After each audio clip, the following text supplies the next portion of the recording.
आज क्लियर एक लाइन में कह दिया पहले ही दिन कि मोहन भागवत जी अगर किसी और देश में होते तो गिरफ्तार कर लिए जाते। सवाल ये है कि इस देश में जिन लाखों लाख लोगों ने शहादत देकर अंग्रेजों को खदेड़ा था, अहिंसा के मार्ग पे चलते हुए महात्मा गांधी ने, कांग्रेस पार्टी ने, सब लोगों ने मिलकर इस देश को आज़ादी दिलाई थी।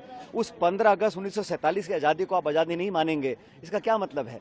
तो ये तो उनका एक सोचने का तरीका होगा और मैं समझता हूँ सही नहीं है, क्योंकि इस देश की आज़ादी में सबका योगदान था। 47 में जब अंग्रेजों को हम यहाँ से हटाए थे हिंदुस्तान के लोगों ने, वही इस मुल्क की आज़ादी का दिवस था। उसके बाद अलग अलग धर्म जाति की बात करना मैं समझता हूँ गलत है। और कहीं ना कहीं जिन लोगों का संविधान में, देश के कानून में, हमारे इतिहास में, संस्कृति में विश्वास है, वो मानते हैं कि देश को आज़ादी जो मिली थी सबके योगदान से मिली थी, उसको अनदेखा करना मैं समझता हूँ बहुत गलत है।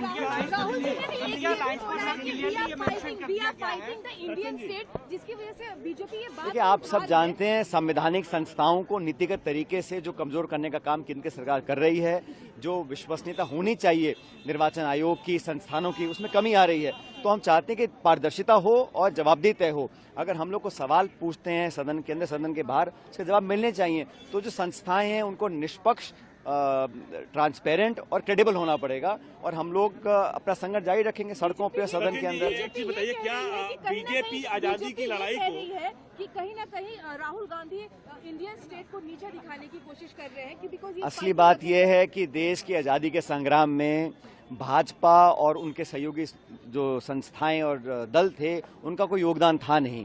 देश की आज़ादी दिलाने में कांग्रेस का पुराना इतिहास रहा, शहादत का, बलिदान का, त्याग का, तपस्या का, उससे इनका कोई लेना देना नहीं है। जिसने कुछ खोया नहीं, जिसने शहादत नहीं, जिसने अपने परिवार को नहीं छोड़ा, जो जेलों में नहीं गए, वो इस देश की आज़ादी को समझ नहीं सकते। इसलिए उनको आज़ादी के अलग अलग दिन दिखाई देते हैं। इस देश को आज़ादी भारत के लोगों ने दिलाई थी, महात्मा गांधी के नेतृत्व में कांग्रेस पार्टी ने दिलाई थी, हम सबों ने मिलकर दिलाई थी। तो 15 अगस्त को कौन भूल सकता है? और जो भूल रहा है वो बहुत बड़ी गलती कर रहा है। अच्छा, एक चीज बताएं सचिन जी, ये जो कार्यालय है, ये कांग्रेस के नेताओं का है कि देश की जनता का?